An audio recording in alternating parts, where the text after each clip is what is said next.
everybody. I am driving to the gym.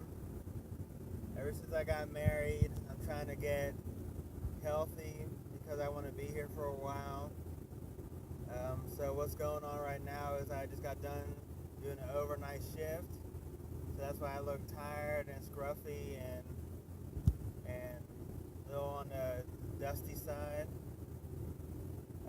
But I'm heading to the gym to work out and try to get back on track with my eating and being healthy so I can be around here for my wife for a long time. So as I was driving, I just had a thought, so I just wanted to see if other people can relate to it.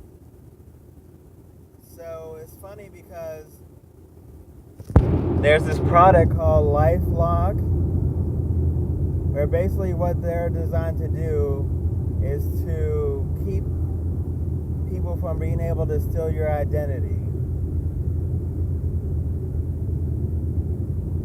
You have people who get on the internet and they can get into your computer and steal all your identity, your social security number. They can steal your pictures off the internet. They can do all kinds of stuff. And so what they do is they basically steal your identity. But when I was thinking about that, it's funny because there's things in life that try to steal our identity. You know, there's sometimes it's friends and family, sometimes it's enemies. You know, sometimes it's just society as a whole that tries to steal your identity, tries to shut up who you are and make you feel like you're not good enough or that there's no plan or purpose for your life if you don't act a certain way or if you're not doing it the way that they do it. They try to say that you're not good enough, you're not smart enough, you're not capable, and they kind of just leave you in the background.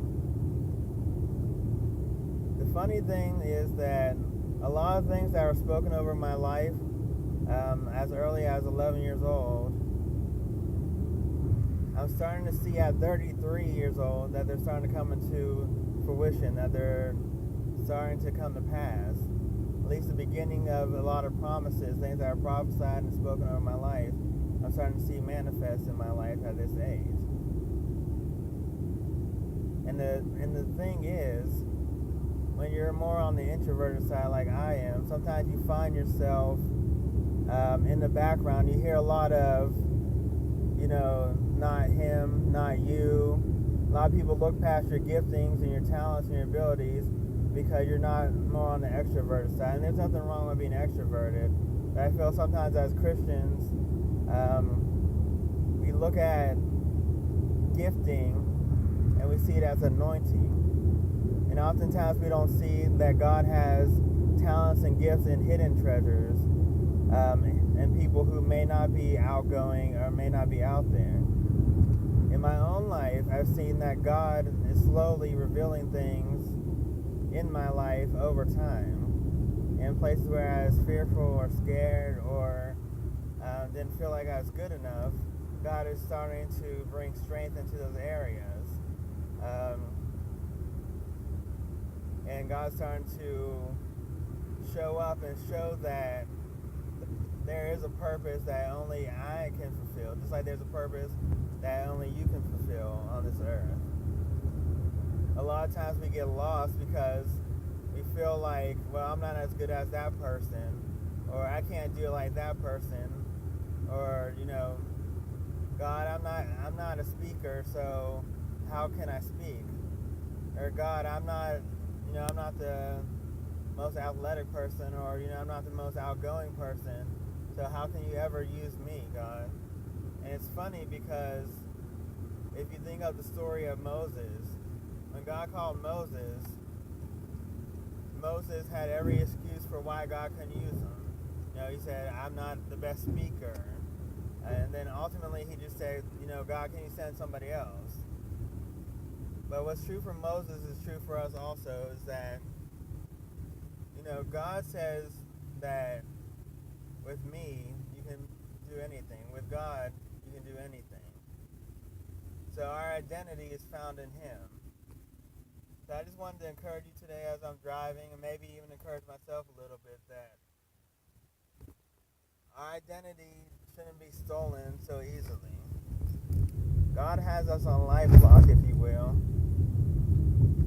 because He sealed us for such a time as this to be exactly the men and women of God that He wants us to be.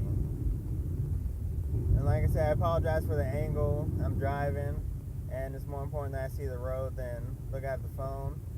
But it was just on my heart today that I just try to encourage somebody that, you might have been waiting 40, 50 years for what God has promised you, either through a prophet or through His word or in prayer.